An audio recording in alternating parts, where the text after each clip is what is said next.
Hey friends, today on the blog I want to talk to you about Pinterest. I know I can already feel some eyes rolling and you guys thinking, oh no, not Pinterest, not the next social media deal, or isn't that deal like my wife does? But really, I'm not here to sell Pinterest as a solution for you, your church, your brand, your website. But I am here to just talk about and to get your mind starting to thinking about ways to make your brand, your website, your church's website Pinterest friendly. So in the article on the blog, you can see some of the impact that Pinterest is having. I'm sure you've read articles, heard stats out there. You probably know it's the fastest growing website in the history of the internet. So it's pretty impressive, and personally, it's a pretty cool tool. I've seen a lot of creatives use it in a very cool way, almost like a visual art board.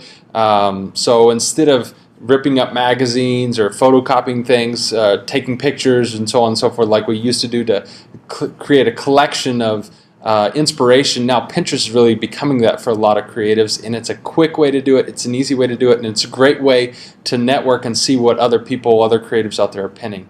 There's a lot of different ways that people are using Pinterest. You're right on and thinking that it's mostly used by women. A lot of photographers, wedding planners, tips, tricks, insights, cool recipes, so on and so forth. But I do think it's worthwhile to start thinking about your website and about your church's website specifically. Is there something that you can do, small little tweaks? It's not going to be a cure-all. It's not going to drive immense amounts of traffic to your website, but I think when you're developing a communication strategy that's well-rounded, I think we are getting to a point where you're going to want to start considering some strategies that incorporate some Pinterest-friendly parts of that. So you probably know about the impact. But what I'm surprised is I'm surfing around the internet. One of the things I'm working on is a Pinterest really profile for creativechurch.com. So setting up boards that really, I'll just show you here real quick kind of some of the things I'm working on. Really that look at some of the resources out there for churches, some design inspiration, some videos, tools, logos. You get the idea. You guys can follow that, pinterest.com/creativechurch. But as I'm going around and going through my list of bookmarks and tools, my favorite brands, my favorite resources for churches out there, I'm really surprised at how many of these websites aren't really Pinterest friendly. So just to give you an idea, for example, and these are kind of picked at random, but I challenge you to go through some of your favorite brands or even your own website, your blog, your church's website, and just see how this works. So let's take Kickstarter, for example. Lots of visual pictures here, lots of cool stuff that somebody might want to put on their Pinterest account. But when you go to pin it, let's say if I want to show people about Kickstarter, there's a lot of cool deal here, but for Kickstarter itself, there's really no logo for Kickstarter. Their logo isn't Pinterest friendly. There's nothing really other than the projects they're supporting that would make it optimized for Pinterest or allow me to share about Kickstarter itself. So that just gives you one example. Another example, Clover really helps churches make pretty cool websites, especially for churches that don't have a staff. I know there's a lot of tools out there. This is just one of them. It's Flash-based, but you go to pin something, if I want to pin their logo to share, hey, this is a cool resource for churches or for companies, there's really nothing I can pin, even though it looks like there's pictures on the site. They're not optimized for Pinterest. So another tool, just keep giving you some examples. Namecheck is a great little tool if you're trying to look at different name availability, username availability on the web. I would love to share this tool. Again, if you go to click on it, Pinterest, they can't find anything to be able to pin. Here's another website, Skull Church. Just ran across this website. It's a pretty cool website. Don't really even know a whole lot about it, so a little bit of disclaimer there. A lot of cool different graphics, but again, when you go to pin it, you see some products and you see a related video that I haven't even watched yet. So that just gives you an idea that to look through the lens of Pinterest at your website, at your blog, at any maybe site that you're working on as a creative, and think, okay, is there some material on this that is going to be pin friendly? So one of the things I've done just to test it out, just to throw something out there on my own blog, I'm starting to maybe even think about it as like a Pinterest business card, almost like short like Pinfo. What's my Pinfo? So my Pinterest info. So I just threw up a little bit of a graphic here that's on the sidebar of my WordPress blog. I use standard theme 3. I love it. Love what 8-Bit and Temp Blogger do with standard theme. So it's on every sidebar of my website. So no matter what page you go on, it's just kind of floating down here at the bottom. So some people might want to pin a graphic, or but if they just want to pin something generic about my blog, it's going to be there on every site. So in a sense, I think that might be something to start considering, is how to put some pin-ready material on your website, so when somebody clicks on it, there's always going to be something there that they can share on their Pinterest. So even as a creative pastor, leader, if you're not going to be on Pinterest, I do think it's worthwhile to maybe try it out, play with it, just so you know what the community's like. But even if you're not going to go there, and if it's not for you, I still think as an organization, you need to think through some of the strategies that you could use just to make your website a little bit more friendly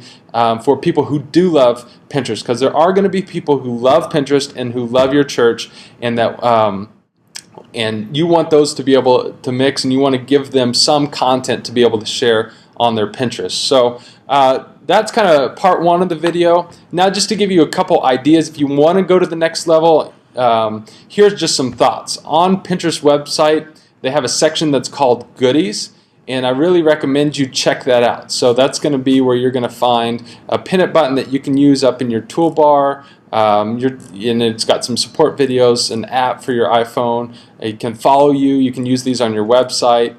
Pin it button for website, so you can put this embedded with your content, so people can click right there to pin it on their board, and some artwork that you can use. So that's a really cool tool that you can use just to make sure that you know about it. Another thing that's pretty cool is this right here. It's pinterest.com/source/ and then you enter your website, and then you can see how people are engaging with your website on their Pinterest. So it shows you, and I've just pulled up lifechurch.tv, and you can put really any domain in there and just see how people are engaging with that website on Pinterest. So it shows you the pins that people are using, and they might give you an idea on how friendly your website is and how people are utilizing Pinterest and engaging your church. So some of the things that I'm noticing out there is people are, and their personal Pinterest accounts might be putting like organizations I love or organizations I trust, and they want to pin something from your church, or they're putting something,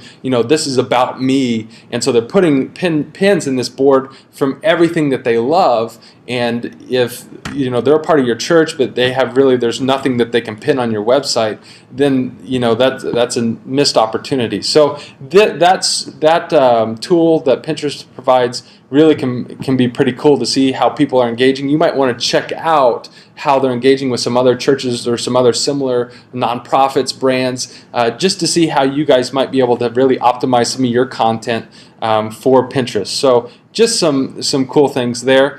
And then finally, as far as tools, here's just an analytics tool. As a disclaimer, I haven't used this, but from just my research on Pinterest, PinReach seems to be the main tool out there that people are using just to gauge your influence in analytics for a church that might really want to go over the top and include this as a major part of their strategy. So that was kind of part two. Part three is for people who still want to hang in there and say, hey, we might want to utilize Pinterest for our church. And just a quick caution is, it's never a good idea to go into any sort of social media realm and try to take it over for your goal. It's really best to dive in, learn it, see what the community's like, see what people like in that medium, and then engage on that level. So don't just dive in and start thinking, hey, we're going to use Pinterest for the church, as opposed to how, after we understand Pinterest, how can the church be a part of that community, if that's going to be part of your communication strategy. So just some different ideas out there that this was just a list. It's also in the post. Maybe some things that your church might consider doing. One is you could have a board from baptisms and testimonies, just sharing. So you could take pictures, or maybe it's pictures and a little bit of a phrase on top of the picture about the testimony, and you're just pinning throughout the year some water baptisms that people are participating in at your church. That could be a cool way. Obviously, if you surf around Pinterest much, you see that pictures with a short text is pretty popular. Maybe some recommended readings. So if your pastor wants to recommend books, some things that you're reading, blogs that you're reading, some recommended readings, pretty cool. Favorite sermons. So maybe you have a sermon archive and you want to pin links to maybe the top 5 to 10 favorite sermons. That could be an appropriate way to do it. Family ideas. So if your church has ideas, that just would provide family entertainment, things that families can do together. The next tip, just date night ideas. So again, not like you're trying to take it over for your church, but you're providing valuable content and saying, hey, we're recommending, here's some cool ideas for date nights, parenting tips, and don't. Pinterest probably wouldn't work well if you're going to take it and try to control it really at the corporate level, as much as maybe you have a children's pastor, a children's volunteer, somebody who teaches a parenting class, another idea like a financial freedom insights. So where you could empower these people in your church who probably find some people who already love Pinterest and say, hey, why don't you do what you're doing with like recipes, but help us as a church share parenting tips, share financial freedom tips, share insights into kids ministries and some activities that parents can do to help them learn how to study God's Word. Again, I might be stretching here, but I just want to get your wheels turning on how you might be able to use this. Another way is just life at church. So your church might have galleries of photos that people take, or maybe you have albums up on your Facebook page. That'd be something that might be worthwhile to create a board of just like the best, photos from this month that just shows the life going on at your church. Messages we love. We oftentimes, as church leaders, pastors, creatives, we know of other messages out there that pastors have shared that we get inspiration from. And why not have a board on Pinterest that kind of points people in your church to those other messages? So that's just an idea. Kids ministry talked about in the last idea is small group ideas. So if you have small groups, Sunday schools, maybe you have cool activities, curriculum, cool things that other small groups have done that you could pin to share and let those ideas spread throughout the community. So I could go on and on about some ideas, but just again, want to get your wheels turning to thinking about how you can make your website, your communication strategy, include Pinterest. I'd love to hear from you. I'd love to hear ideas that you might be coming up with. I'd love to hear, even if you're like, Ryan, you're crazy, really Pinterest shouldn't be used for this. Any and all of that, I'd love to get feedback. Also, I'd love to hear from developers. I think there's, I haven't found a whole lot, but I think there is a space where developers could come up with widgets and plugins to help optimize websites in a simple way to embed some Pinterest-friendly things in there for people to share. So that's just something to get you thinking about it. A couple disclaimers. There are some copyright things that your church will want to work through when you get engaged in this to make sure that you're not violating any rights. The other disclaimer is I found it funny that this shirt is also the one I have in my profile picture. So no, I do not wear this shirt all the time, and I didn't put it on just to record the video, so it's kind of silly. But anyway, love to connect with you, and hopefully this video helps.